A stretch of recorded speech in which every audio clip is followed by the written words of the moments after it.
పోయాడు నానెట్టిపోయాడు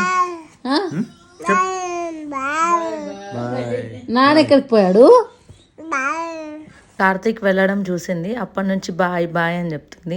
నా తిప్పలు ఎవరికి చెప్పుకోవాలి, ఎంతసేపు రెడీ చేస్తానో ఆ రెడీ చేసిన అంతసేపు కూడా ఉంచుకోదు అది హెయిర్ బ్యాండ్. ఇంకేం చేస్తాంలో ఉంచుకున్నప్పుడు. అండ్ మేము ఎయిర్పోర్ట్కి స్టార్ట్ అయిపోయాము. కార్తీక్ మలేషియా వెళ్తున్నాడు, సో అక్కడ జాబ్ కోసం వెళ్తున్నాడు. నిజంగా లైఫ్ ఎప్పుడు అన్ప్రిడిక్టబుల్. కొన్నిసార్లు మనం అనుకోని థింగ్స్ అన్నీ తెలియకుండానే అయిపోతాయి లైఫ్లో. మనం సిచ్యువేషన్స్ని యాక్సెప్ట్ చేయాలి అంతే. మేము వెళ్ళాలి అని ఒకప్పుడు అనుకున్నాము, బట్ మాకు అప్పుడు రైట్ ఆపర్చునిటీ దొరకలేదు. సో ఆ ప్లాన్ డ్రాప్ చేసేసుకున్నాము.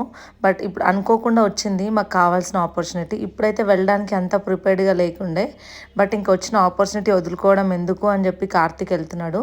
చూడాలి ఇంకా నెక్స్ట్ ఏమవుతుంది, మేము వెళ్తామా లేకపోతే కార్తీక్ ఇక్కడికే వస్తాడా, మమ్మల్ని వదిలి అక్కడ ఉండగలుగుతాడా ఏంటి అన్నది. మిగతా డీటెయిల్స్ అన్నీ లాంగ్ వీడియోలో చెప్పాను. అండ్ లాంగ్ వీడియో మన ఛానల్లో పోస్ట్ చేశాను. ఎవరైనా చెక్ చేయకపోతే ఒకసారి వెళ్ళి చెక్ చేయండి. Bye bye, will meet you next video.